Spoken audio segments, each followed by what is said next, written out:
Are you ready? Because today we are talking about all things Kindle.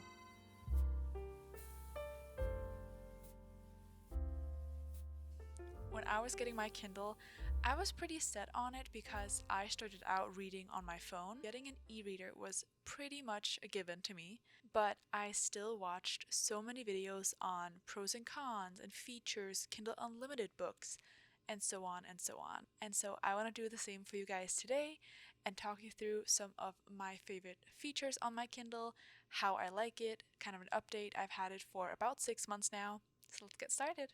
Firstly, for the people that might ask, what Kindle do I have a Kindle Paperwhite, and this is the 12th generation. So it is the one from 2024 that came out around the same time as the Color Soft, and I love it. I can already spoiler, I love my Kindle, but I want to talk you through some of the features that made me decide to get a Paperwhite over a regular Kindle, because I feel like it might be some of the thoughts that you guys have as well. So first of all, the Kindle Paperwhite have a bigger screen. I've never had a plain Kindle, so I couldn't really tell you how big of a difference this makes, but for me, I love that it has a really thin edge and a really big screen, and I think that's also one of the reasons why I leaned more towards this one. It is really lightweight and it is supposedly waterproof, at least the screen. I think I haven't tested it, I'm not planning on it but there's that. Also, since the Kindle Paperwhite is a little bit bigger, it is said to have a longer battery life. I think they say that the Kindle can have a 6-week battery life, and this one has like a 10 or 12-week battery life, which I would not say is true. I don't know how much other people charge their Kindle, or how much they use their Kindle, but for me, I have to charge this like every 3 weeks, I would say. So I would say battery life wise, like don't expect that you never have to charge it. You definitely have to charge it, but usually you can go a few weeks without.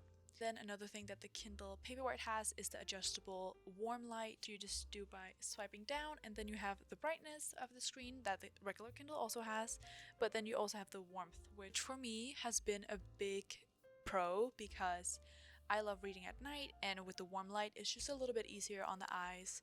And now that we're already here, let's talk a little bit about ads. If you buy your Kindle directly from Amazon, you can decide if you want it with or without ads. If you buy it without the ads, you are paying the full price of $179. If you choose to buy it with the ads on it, you get a discount. That's how it works. I personally got mine from Target, so I did not have the option to buy it without the ads. When you buy it from like any other retailer, they automatically come with the ads on it, so you get that like discount. But I will say the only thing the ads do is this. That's it. When you are on the lock screen, you have an Amazon ad, and when you turn it on, there's no ads. Like, there's no ads within the Kindle itself, it is only on the lock screen. I personally don't really care about the ads. I'm not going to pay $20 to get them removed. Trust me, I've tried to do it the free way. It has not worked for me. You might be lucky. And look at this. Right now, my ads is just from Goodreads 2025 Reading Challenge Favorites. So really, you're not really missing out on a lot if you keep the ads on. Now, let's talk about my favorite things. I've had this Kindle for 6 months now. I got it in December, and I absolutely love it. I kind of knew I would, but for some people that might not be that into reading like on their phone or on their iPad, it might feel a little bit weird to not have a book in your hands. For me, I absolutely love this switch. This just made it so much easier. I'm gonna warn you, you are gonna start reading so much faster. Like, so much faster. Got my Kindle mid-December. I had 2 weeks left of my reading year, and I've finished a whopping 5 books. Now, this might not seem like a lot, but that was my first year of reading, and my reading pace, or like my average, was about 3 books a month. So the fact that I was able to finish 5 books in 2 weeks was amazing to me. People love it for like reading in bed, or I don't know, like the beach, maybe a place where you don't want to get your books messed up or you can't find a comfortable position to read in, and especially in bed before going to sleep. This has helped me so much. I put my phone away, I'm able to read, so I love that for our sleep. So now, what are the options for reading books on your Kindle. How much do they cost? Where do you get them? All these things. There's a few different ways you can read on your Kindle. So you can obviously browse through the Amazon library of books that they have, and then you can buy them straight from your Kindle. You do have to set up your payment on the Kindle. It won't automatically pull from Amazon, but you can buy them straight on the Kindle. Another option you have is if you have a library card.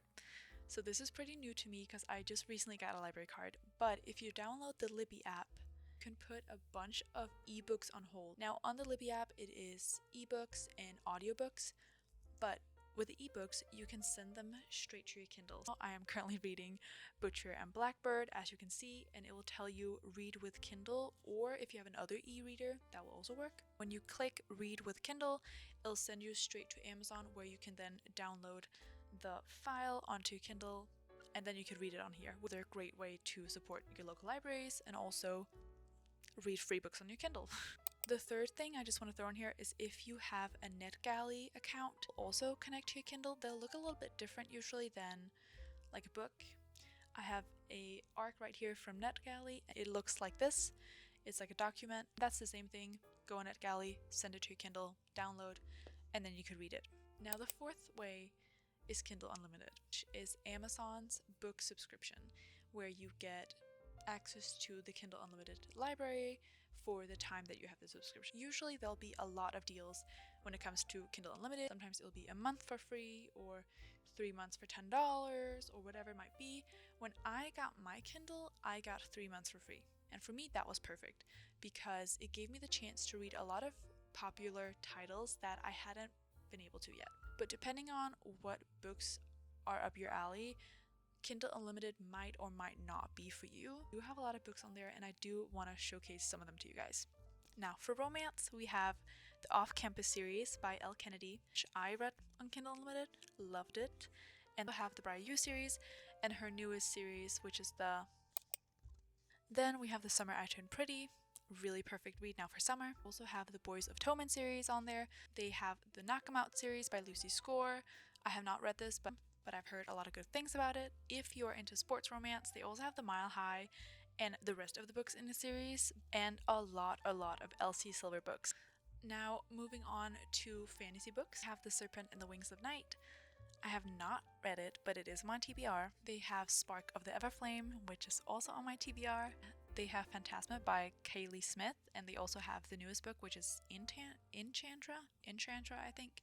They have Heartless Hunter, Fourth Wing, and Iron Flame, and I suspect that Onyx Storm is probably also going to be on there. They also have the majority of the books written by Frida McFadden on there. But there's also a few Megan Quinn books on there. Also all the super cute and cozy Laurie Gilmore books. Into reading more like popular book talk books and stuff, Kindle Unlimited might be for you if you haven't read the titles on there already. I'm gonna throw in my own little personal advice here. If you are looking for good ebooks deals, I would subscribe to BookBub, like an email newsletter. I get an email every single day with the deals of the day. Sometimes the books aren't really for me, but a lot of times there will be some really good books on there. I got Out on a Limb for $1.99. I got Lynn Painter's Mr. Wrong Number for like 99 cents. And I also got the reappearance of Rachel Price for $1.99. So there's definitely some good books that pop up on there. I would recommend signing up to their newsletter. Lastly, I want to talk about Kindle accessories. And as you could see, my Kindle is not dressed to impress. Definitely want to do something about that soon. I am planning on getting some cases for her, but for now the only accessory that I have, and dare say the most important, is a pop socket. Now, I absolutely love my pop socket. I have one for my Kindle and I also have one for my phone. Absolutely love them. I personally get the magnetic ones. There you go. It comes with a magnetic ring that you can put onto your Kindle, and then obviously the grip will just snap on there. And for me, this is the most natural and comfortable. And I actually have some new pop socket grips coming in the mail that are book themed. I got these two and they're so cute and I can't wait to put them on my Kindle. I would highly recommend having some sort of grip because it's kind of unpractical to not have anything. There is also the option to get those straps that just go from each corner, and then your hands kind of slides in between them. Now let's talk about cases. You can do the classic and get the clear case and then put stickers underneath it, But if you want to get a cutesy case, there's a bunch of clear like silicone cases from small businesses. I have been eyeing these specific covers from Bergamot and Sunshine. I recommend that you shop small businesses when it comes to your Kindle covers because they truly make the cutest designs. Like, they are book girlies and they get us. I also know a lot of people have been getting the ones that close around the Kindle, like these covers. So to sum it up, I absolutely love my Kindle and it has changed my way of reading, and I would never go back to not having an e-reader. That is all I have for you guys today. Thank you so much for watching this video. If you are a fellow book lover, I highly recommend that you subscribe to my channel. I post a book related video every single Thursday, and I cannot wait to see where my booktube journey takes me. Thank you so much for being here. Till I see you next time, happy reading.